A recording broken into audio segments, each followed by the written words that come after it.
Shri K. Surendran ji,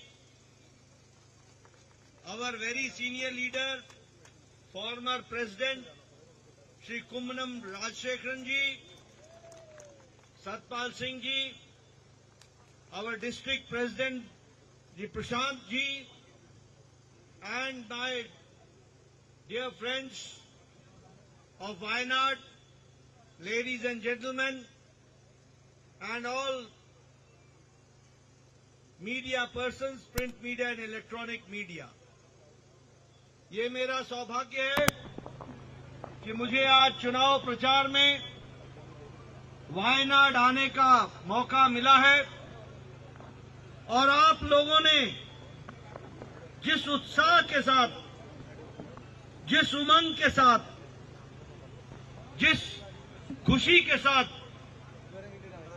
आप सब लोगों ने इस कार्यक्रम में भाग लिया है, वह बताता है कि आपने वायनाड में के सुरेंद्रन को आशीर्वाद देने का मन बना लिया है, यह हम जरूर कहना चाहते हैं। I am sure you all have made your mind to support K Surendran, our dynamic leader, the state president, and it is not only the selection of K. Surendran.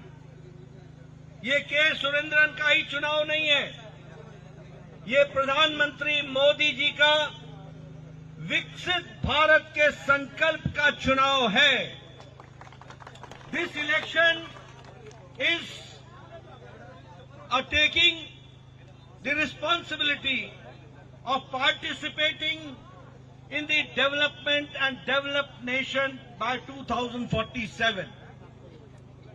मित्रों, आज हमें खुशी है कि मोदी जी के नेतृत्व में जो Bharat, friends, we are happy to note that the India, which was the 11th largest economy 10 years back, under the leadership of Prime Minister Modi, प्रधानमंत्री मोदी जी के नेतृत्व में, it has taken a long leap.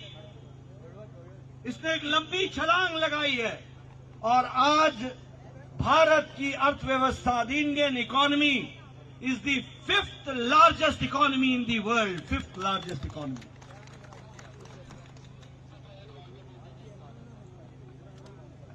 यहां मैं ये भी बोलना चाहूंगा कि आने वाले समय में you will support K. Surendran in this election and you will make Pradhan Mantri Modi ji the 3rd time the Prime Minister of the country and we will become the 3rd largest economy in the world. ഇവിടുത്തെ പ്രിയങ്കരനായ സ്ഥാനാർത്ഥി Shri K Surendran, പാർട്ടിയുടെ മുൻ സംസ്ഥാന അധ്യക്ഷൻ ശ്രീ കുമ്മനം രാജശേഖരൻ, ഇവിടെ ശ്രീ സത്പാൽ സിംഗ് ജി ലോക്സഭാ അംഗം, ഇവിടുത്തെ ജില്ലാ അധ്യക്ഷൻ, മറ്റു നേതാക്കന്മാരെ, സുഹൃത്തുക്കളെ, എനിക്ക് അതിയായ സന്തോഷമുണ്ട് ഇന്നിവിടെ വയനാട്ടിൽ നിങ്ങളോടൊപ്പം വന്ന് ശ്രീ കെ സുരേന്ദ്രൻ എന്ന ഊർജ്ജസ്വലനായ കേരളത്തിലെ കരുത്തനായ നേതാവിനു വേണ്ടി നിങ്ങളോട് വോട്ട് ചോദിച്ചുകൊണ്ട് സംസാരിക്കാൻ. നമുക്കറിയാം, ഈ കാണുന്ന ജനക്കൂട്ടം തെളിയിക്കുന്നത് നിങ്ങൾ ശ്രീ കെ സുരേന്ദ്രനെ അനുഗ്രഹിക്കാൻ തീരുമാനിച്ചിട്ടുണ്ട് എന്നുള്ളതിൽ യാതൊരു സംശയവുമില്ല. വയനാട്ടിൽ നിന്നും താമര വിരിയുവാൻ പോവുകയാണ്. ശ്രീ കെ സുരേന്ദ്രനെ നിങ്ങൾ ഈ വയനാട്ടിൽ നിന്നും നിങ്ങൾ ലോക്സഭയിലേക്ക് അയക്കുമെന്ന കാര്യത്തിൽ എനിക്ക് സംശയമില്ല. നമ്മുടെ ലക്ഷ്യം 2047 ഭാരതം ലോകശക്തിയായി മാറുക എന്നുള്ളതാണ്. നമുക്കറിയാം, 2014 നമ്മൾ ലോകത്തെ 11ാമത്തെ സാമ്പത്തിക ശക്തിയായിരുന്നു. ഇന്ന് മോദിജിയുടെ നേതൃത്വത്തിൽ നമ്മൾ 5ാമത്തെ സാമ്പത്തിക ശക്തിയായി മാറിയിരിക്കുന്നു. നിങ്ങൾ സുരേന്ദ്രജിയെ ജയിപ്പിക്കുമ്പോൾ നിങ്ങൾ ജയിപ്പിക്കുന്നത് സുരേന്ദ്രജിയെ മാത്രമല്ല, നിങ്ങൾ സഹായിക്കുന്നത് നരേന്ദ്രമോദി എന്ന അതിശക്തനായ പ്രധാനമന്ത്രിയാണ്. അദ്ദേഹത്തെ മൂന്നാം തവണയും ഭാരതത്തിന്റെ പ്രധാനമന്ത്രിയാവാനുള്ള യജ്ഞത്തിൽ നിങ്ങൾ പങ്കാളികളെ ആവുകയാണ്. അതാണ് ഈ തെരഞ്ഞെടുപ്പിൽ ശ്രീ സുരേന്ദ്രനെ സഹായിക്കുമ്പോൾ നിങ്ങൾ ചെയ്യുന്നത്. फ्रेंड्स, मैं आपको बताना चाहूंगा कि सारे देश को प्रधानमंत्री मोदी जी ने विकास के पथ पर लाकर on the path of development he has taken the policies which has made the village strengthened. गांव का सशक्तिकरण हुआ है. He has empowered the marginal section of the society. गरीब को ताकत दी है. He has empowered the women. He has empowered the youth. He has empowered the farmers. उन्होंने गांव, गरीब, महिला, युवा, किसान को ताकत दी है और उस तरीके से भारत को बदलाव में जोड़ा है. मुझे आज खुशी होती है टू शेयर विथ यू, आपके साथ आत्मसात करने का कि Ujjwala Yojana, the women empowerment, giving them the gas cylinders to the tune of 10 crores. And in that 10 crores, 3,40,00,000 gas connections have been given to the God's own country, Kerala. If I talk about Jal Jeevan Mission, tap to every house, water to every house, har ghar ko nal, har ghar ko jal, 11,30,00,000 connections have been given, and in Kerala, God's own country, 20 lakh connections have been given. If I talk about Swachhta Abhiyan, toilets, making of toilets, making the women live with dignity, you will be astonished and happy also to note that approximately 12 crore toilets, Izzat Ghar, live with dignity, have been constructed, and in Kerala it is 2,50,00,000 toilets have been made. That we have to understand. The same way, if I talk about Jan Dhan Yojana, 50 crore bank accounts have been opened, and out of which 25 crore bank accounts have been opened in the name of women. Ladies have been brought first. And in Kerala, it is 2,50,00,000 the bank accounts have been opened. If I talk about Pradhan Mantri Awas Yojana, you see, during Congress regime, during Mrs. Indira Gandhi's regime, during Rajiv Gandhi's regime, I was an MLA in 1993. Indira Awas Yojana was given per year, per Panchayat, only 2 Awas Yojana was given. 2 Awas Yojana. But Prime Minister Modi, in last 5 years, 4 crore houses have been constructed. 4 crore. And you will be happy to note that 2 lakh houses have been constructed in God's own country, Kerala. The same way, if I talk about Ayushman Bharat, 50 crore people, 40% of the Indian population who were in the marginal section of the society, they are getting 5 lakh rupees per year as health cover for the poor people under Ayushman Bharat. And Kerala is not also out of it. Kerala has also been included. പ്രധാനമന്ത്രി രാജ്യത്തെ വികസനത്തിന്റെ പാതയിലേക്ക് എത്തിച്ചിരിക്കുകയാണ്. പ്രധാനമന്ത്രി ഗ്രാമങ്ങളെ ശക്തിപ്പെടുത്തിയിരിക്കുന്നു. പ്രധാനമന്ത്രി 4 വിഭാഗങ്ങളെയാണ് ഈ രാജ്യത്തെ ശക്തിപ്പെടുത്തിയിട്ടുള്ളത്. 1 പാവപ്പെട്ടവർ, 2 കൃഷിക്കാർ, 3 മഹിളകൾ, 4 യുവാക്കൾ. ഇവരുടെയൊക്കെ ജീവിതം പ്രധാനമന്ത്രി മാറ്റിമറിച്ചിരിക്കുകയാണ്. ഞാൻ ചില പദ്ധതികൾ നിങ്ങളുമായി പങ്കുവെക്കാം. ഇവിടെ ഉജ്ജ്വല പദ്ധതി കൊണ്ടുവന്നു. പ്രധാനമന്ത്രി സൗജന്യ പാചകവാതക കണക്ഷൻ 10 കോടിയാണ് നമ്മുടെ രാജ്യത്ത് പുതിയതായി നൽകിയത്. അതിൽ 3,40,000 നമ്മുടെ കേരളം എന്ന ദൈവത്തിന്റെ സ്വന്തം നാടിന് കൊടുത്തു. അതുപോലെ തന്നെ ജലജീവൻ മിഷൻ ഓരോ വീട്ടിലും പൈപ്പിൽ വെള്ളം നമ്മുടെ രാജ്യത്ത് എത്തിക്കാനുള്ള പദ്ധതി കൊണ്ടുവന്നു. നമ്മുടെ രാജ്യത്ത് ഏതാണ്ട് 11,30,00,000 ആളുകൾക്ക് അവരുടെ വീടുകളിൽ കുടിവെള്ളം പൈപ്പിൽ പുതിയതായി എത്തിച്ചു. അതിൽ 20 ലക്ഷം വീടുകൾ നമ്മുടെ കേരളത്തിലാണ്. അതുപോലെ തന്നെ സ്വച്ഛ ഭാരത് അഭിയാൻ നമുക്കറിയാം. തുറസായ സ്ഥലത്ത് പ്രാഥമിക കൃത്യങ്ങൾ നിർവഹിക്കുന്ന അവസ്ഥ അവർക്ക് അഭിമാനപൂർവ്വം സ്വച്ഛ ഭാരത് അഭിയാന്റെ ഭാഗമായി ശൌചാലയങ്ങൾ കൊടുത്തിരിക്കുന്നു. അതിൽ 2,50,000 കേരളത്തിലാണ്. ഭാരതത്തിൽ 12 കോടിയാണ്. ജൻധൻ യോജന നമുക്കറിയാം. 50 കോടി ബാങ്ക് അക്കൌണ്ടുകളാണ് രാജ്യത്ത് ആരംഭിച്ചത്. അതിൽ 25 കോടി ബാങ്ക് അക്കൌണ്ടുകൾ മഹിളകളുടേതാണ്. അതിൽ 2,50,00,000 കേരളത്തിലാണ്. പ്രധാനമന്ത്രിയുടെ ആവാസ് യോജന പദ്ധതി നിങ്ങൾക്കറിയാമോ? കോൺഗ്രസിന്റെ ഭരണകാലത്ത് ഇന്ദിരാഗാന്ധിയും രാജീവ് ഗാന്ധിയും നരസിംഹറാവുവും ഒക്കെ ഭരിച്ചപ്പോൾ ഞാൻ രാഷ്ട്രീയത്തിലുണ്ടായിരുന്നു. അന്ന് ഒരു പഞ്ചായത്തിന് ഇന്ദിരാ ആവാസ് യോജന പ്രകാരം 2 വീടുകളാണ് കൊടുക്കുക.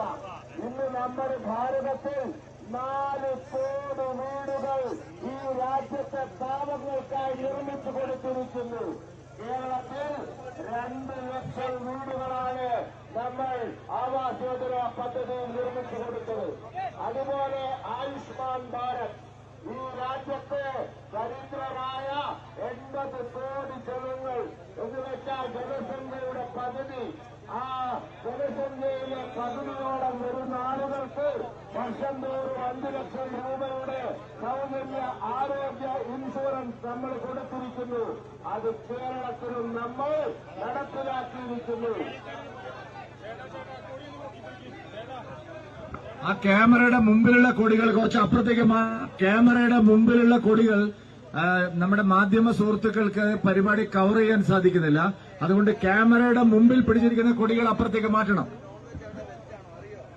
Friends, we all know that on one side the nationalist forces under the dynamic leadership of Prime Minister Modi, Shri K. Surendran ji is the candidate for Wayanad.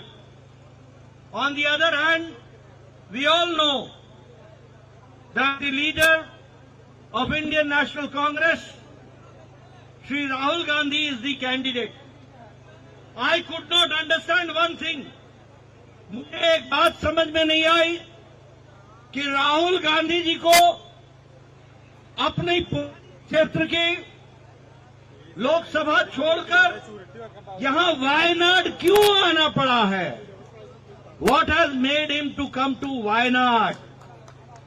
Is he not very confident that he can win from his own constituency where he has been representing for so long?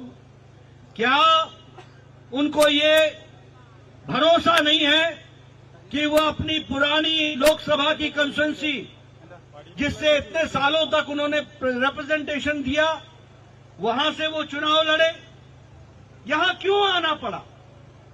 इसलिए आना पड़ा क्योंकि राहुल गांधी और Indian national Congress Bharat के विषयों के बारे में सही आवाज नहीं उठाती है।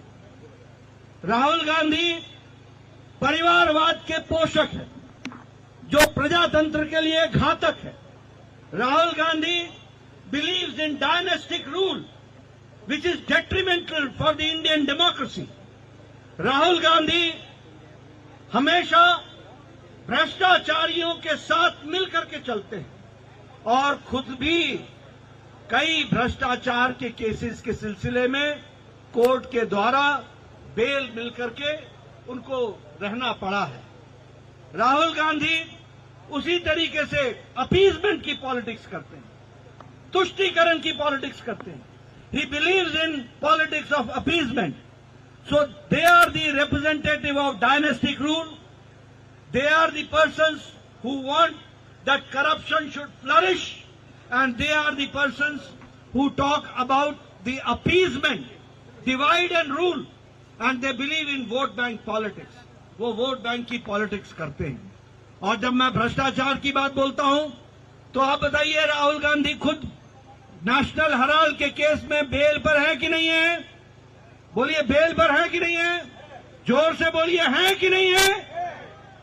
मित्रों, भ्रष्टाचार के पोषक तुम, परिवारवाद के पोषक तुम, तुष्टीकरण के पोषक तुम। ये इस तरीके के लोगों को क्या वायनाड की जनता आशीर्वाद देगी? ऐसे लोगों को आशीर्वाद देने की आवश्यकता है क्या? इस पर मुझे लगता है वायनाड की जनता को सोचना होगा।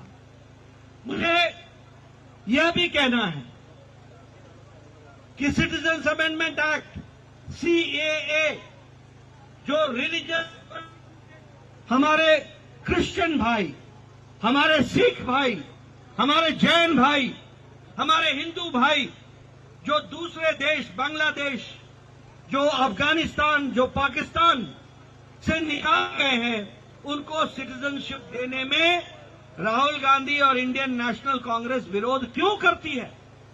क्या अपीजमेंट के कारण करती है? क्या तुष्टि की राजनीति करनी है? क्या अपीजमेंट की राजनीति करनी है? इस बात को हम समझना हो। आज मुझे इस बात को भी आपको बताना है कि एक तरफ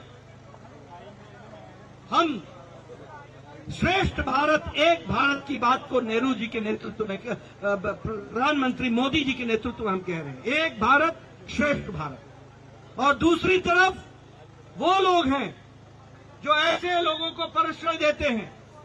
कांग्रेस के MP DK सुरेश ये कहते हैं कि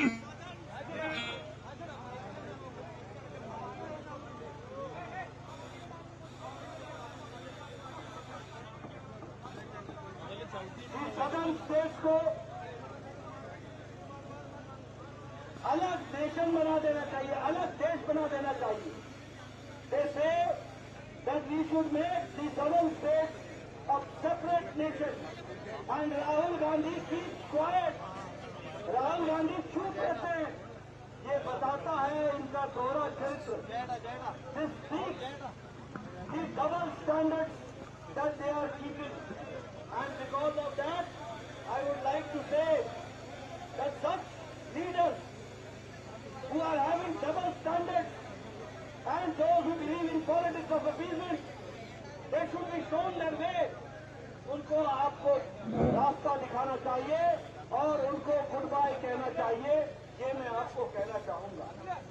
मैं यहाँ ये भी कहना चाहता हूँ कि SDPI जो कि political front of popular Front of India का है, दिस SDPI hello.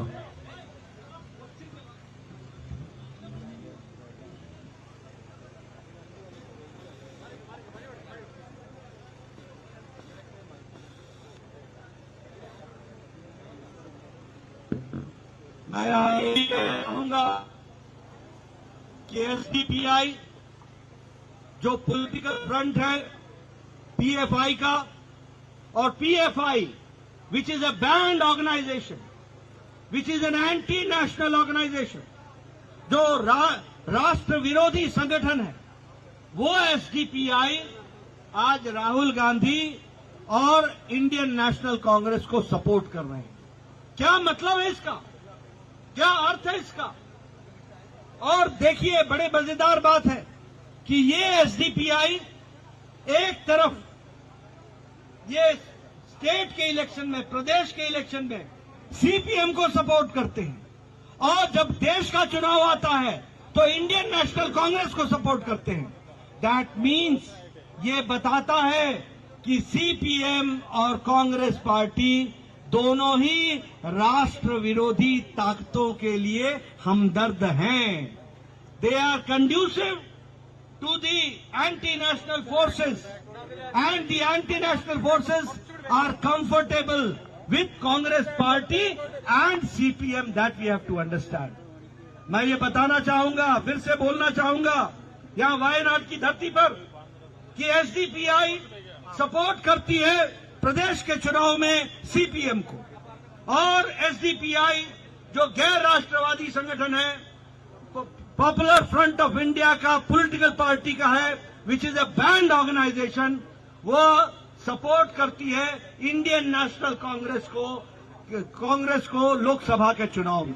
ये बताता है कि एंटी नेशनल जो राष्ट्रवादी विरोधी ताकतें हैं उनको कांग्रेस कंफर्टेबल है और उनको सीपीएम कंफर्टेबल है, यानी राष्ट्रवादी विरोधी ताकतों के प्रति कांग्रेस पार्टी और सीपीएम पार्टी दोनों ही हमदर्दी रखती हैं, दोनों ही सहानुभूति रखती हैं। आप बताइए ऐसे ऐसे राष्ट्र विरोधी ताकतों के साथ हमें इनका विरोध करना है कि नहीं करना है? करना है कि नहीं करना है?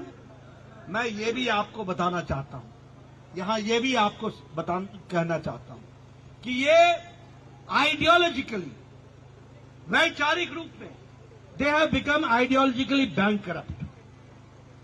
ये वैचारिक दृष्टि से इनका मानसिक दिवालियापन हो गया। और देखिए बड़ी इंटरेस्टिंग बात है कि केरला में नूरा कुश्ती और दिल्ली में साथ बैठकर के हम जोली, वहां दोस्ती और यहां नूरा कुश्ती। उसी तरीके से हमारे वेस्ट बंगाल में भी, अन्य प्रदेशों में भी नूरा कुश्ती, आपस में लड़ेंगे और यहां पर और दिल्ली में जाकर दोस्तियां निभाएंगे। आपने देखा है ना कांग्रेस का राहुल गांधी, सोनिया गांधी और बगल में सीताराम येचुरी, देखा कि नहीं देखा? दिल्ली में बैठते हैं कि नहीं बैठते?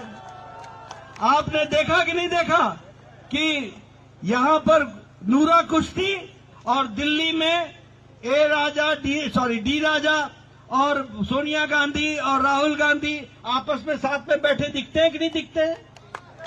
दिखते हैं कि नहीं दिखते हैं?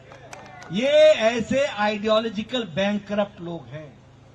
आइडियोलॉजिकल वैचारिक दृष्टि से दिवालियापन, इनका दिवालियापन। इनको सत्ता चाहिए, अपने परिवार के पोषक चाहिए, भ्रष्टाचारियों को एक साथ लाना चाहिए। आप बताओ राहुल गांधी बेल पर है कि नहीं है? बोलो बेल पर है कि नहीं है? सोनिया गांधी बेल पर है कि नहीं है? पी चिदम्बरम बेल पर है कि नहीं है? कार्तिक चिदम्बरम बेल पर है कि नहीं है? आप बताओ संजय सिंह बेल पर है कि नहीं है? आप बताओ डीएमके के नेता बेल पर है कि नहीं है? आप बताइए टीएमसी के नेता बेल पर है कि नहीं है? आप बताइए अरविंद केजरीवाल जेल में है कि नहीं है? आप बताइए मनीष सिसोदिया जेल में है कि नहीं है? आप बताइए सतेंद्र जैन जेल में है कि नहीं है? आप बताइए आजम खान जेल में है कि नहीं है? आप बताइए यहां गोड कमिंग वाले जेल में थे कि नहीं थे? अभी बेल पर है कि नहीं है? ये सब एक ही जमावड़ा है, एक ही जमावड़ा। ये सब लोग, ऐसे लोगों को आगे आने से रोकना हमारा काम है और राष्ट्रवादी ताकतों को आगे बढ़ना है और वायनाड को भी मुख्य धारा में आकर के आगे बढ़ना है और राष्ट्र के समर्थक ताकतों को आगे बढ़ाना है और इसीलिए सुरेंद्रन जी को जिताना है और वायनाड को मुख्य धारा में लाना है। No appeasement politics, no dual politics, no politics with ideological bankrupt parties and people and leaders. ये चलेगा नहीं, इसको चलने नहीं देना है। बताइए आप सब लोग हमारे साथ खड़े हैं ना? बताइए you all are with Bharatiya Janata party, all are with Bharatiya Janata party, all are with K Surendran, all are with lotus, all are with kamal. In Wayanad कमल खिलाएंगे, इन वायनाड कमल खिलाएंगे। मैं उधर से आवाज सुनना चाहता हूं, वायनाड में कमल खिलाएंगे, वायनाड में कमल खिलाएंगे, बीजेपी को जिताएंगे, सुरेंद्रन को दिल्ली भेजेंगे और दिल्ली वालों बहुत धन्यवाद। जय भारत, जय केरल। ഒരു ഭാഗത്ത് നരേന്ദ്രമോദിജിയുടെ നേതൃത്വത്തിലുള്ള ദേശീയ ശക്തികൾ, മറുഭാഗത്ത് ദേശവിരുദ്ധ ശക്തികൾക്ക് പിന്തുണ കൊടുക്കുന്ന ഇന്ത്യ സഖ്യം, രാഹുൽ ഗാന്ധിയും കൂട്ടരും. ഞാൻ ചോദിക്കാൻ ആഗ്രഹിക്കുന്നു, രാഹുൽ ഗാന്ധിക്ക് എന്തുകൊണ്ട് വയനാട്ടിലേക്ക് വരേണ്ടി വന്നു? എന്തുകൊണ്ട് അദ്ദേഹം അമേഠിയിൽ മത്സരിക്കുന്നില്ല? അദ്ദേഹത്തിന് അമേഠിയിൽ മത്സരിക്കാൻ ശ്രമിക്കുമെന്ന് വിശ്വാസമില്ല. അതുകൊണ്ടാണ് ഇവിടെ അദ്ദേഹം ഇന്ത്യയുടെ കാര്യങ്ങൾ, രാജ്യത്തിന് വേണ്ടിയ കാര്യങ്ങൾ സംസാരിക്കുന്നില്ല. അവർക്ക് താല്പര്യം അവരുടെ കുടുംബം അധികാരത്തിലിരിക്കണം. അവർക്ക് കുടുംബാധിപത്യത്തിലാണ് താല്പര്യം, അഴിമതിയിലാണ് താല്പര്യം. എല്ലാവരും സാമ്യത്തിലാണ്. അതുപോലെ അവര് പീഡന രാഷ്ട്രീയത്തിൽ വിശ്വസിക്കുന്നു. പീഡന രാഷ്ട്രീയം, കുടുംബാധിപത്യം, അഴിമതി, അതുപോലെ തന്നെ അവരുടെ ദേശവിരുദ്ധ ശക്തികളുമായിട്ടുള്ള കൂട്ടുകെട്ട്, ഇതാണ് ഇവരുടെ താല്പര്യം. നാഷണൽ ഹെറാൾഡ് കേസിൽ ഇവർ ജാമ്യത്തിലാണ്. നിങ്ങൾക്കറിയാം, ഇത്തരത്തിൽ ആളുകൾക്ക് വയനാടിന് അംഗീകരിക്കാൻ സാധ്യമല്ല. അവരെ നിങ്ങൾ അംഗീകരിക്കരുത്. മറ്റൊരു വിഷയം ഇതുമായി ബന്ധപ്പെട്ട വിഷയമാണ്. എന്താണ് പാകിസ്ഥാനിൽ നിന്നും, ബംഗ്ലാദേശിൽ നിന്നും, അഫ്ഗാനിസ്ഥാനിൽ നിന്നും മതപരമായ പീഡനം കാരണം ഓടിക്കപ്പെട്ട നമ്മുടെ ക്രിസ്ത്യൻ സഹോദരന്മാർ, നമ്മുടെ സിഖ് സഹോദരന്മാർ, നമ്മളുടെ പാർസികൾ, ജൈനന്മാർ, ബുദ്ധന്മാർ, ഹിന്ദുക്കൾ, ഇവർക്കൊക്കെ അഭയം കൊടുക്കാൻ നാം തീരുമാനിച്ചപ്പോൾ അതിനെ എതിർക്കുന്നു. നമ്മുടെ സങ്കല്പം ഏകഭാരതം, ശ്രേഷ്ഠ ഭാരതം എന്നാണ്.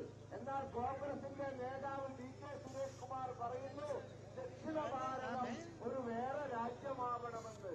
ഇതാണ് ഇവരുടെ ഇരട്ട സമീപനം. ഇവർ SDPIയുമായി ചങ്ങാത്തത്തിലാണ്. SDPI പിന്തുണ കൊടുക്കുന്നു. ആരാണ് ഈ SDPI?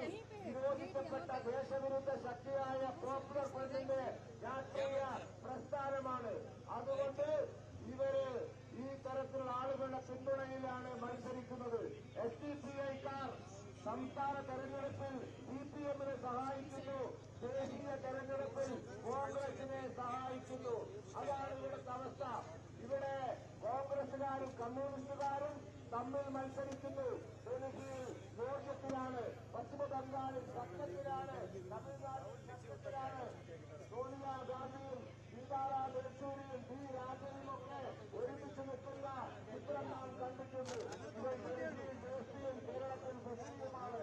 അതുകൊണ്ട് ഈ അഴിമതിക്കാരെ, ഈ വയനാട് പരാജയപ്പെടുന്നതും ഇതൊക്കെ ജാമ്യത്തിലാണ്. സോണിയാഗാന്ധി ജാമ്യത്തിലാണ്, രാഹുൽ ഗാന്ധി ജാമ്യത്തിലാണ്, ഇവിടുത്തെ നേതാക്കന്മാർ ജാമ്യത്തിലാണ്, സംഘടന ജാമ്യത്തിലാണ്, അരുൺ കേജ്രിവാൾ ജയിലിലാണ്, മനീഷ് സിസോദിയാണ്.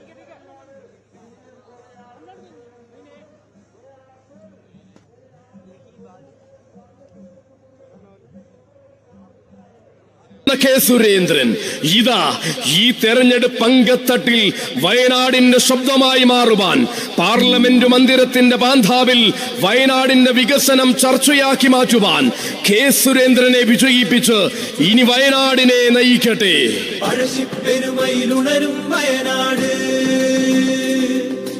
ഗോത്ര സംസ്കൃതി പുലരും വയനാട്. പഴശ്ശിപ്പെരുമയിലുണരും വയനാട്, ഗോത്ര സംസ്കൃതി പുലരും വയനാട്. മത്സരിക്കാൻ മാത്രം വരുന്നൊരു വരുത്തനെ നമുക്ക് വേണോ? നമുക്കായി മാത്രം പ്രവർത്തിക്കുവാൻ നമുക്ക് വേണം കരുത്തനായ കെ സുരേന്ദ്രൻ. വിരുന്നുകാരനല്ല, വീട്ടുകാരനാണ്.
पे तो फोटो अच्छा नहीं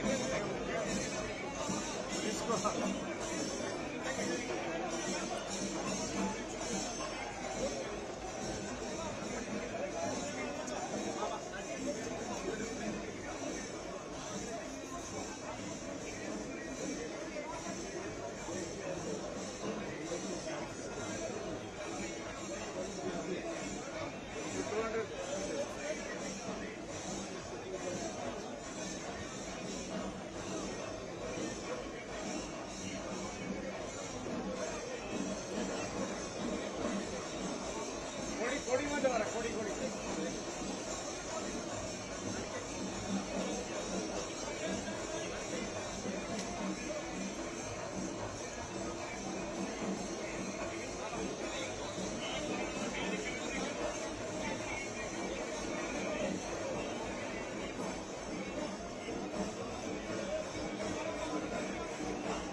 भारत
माता की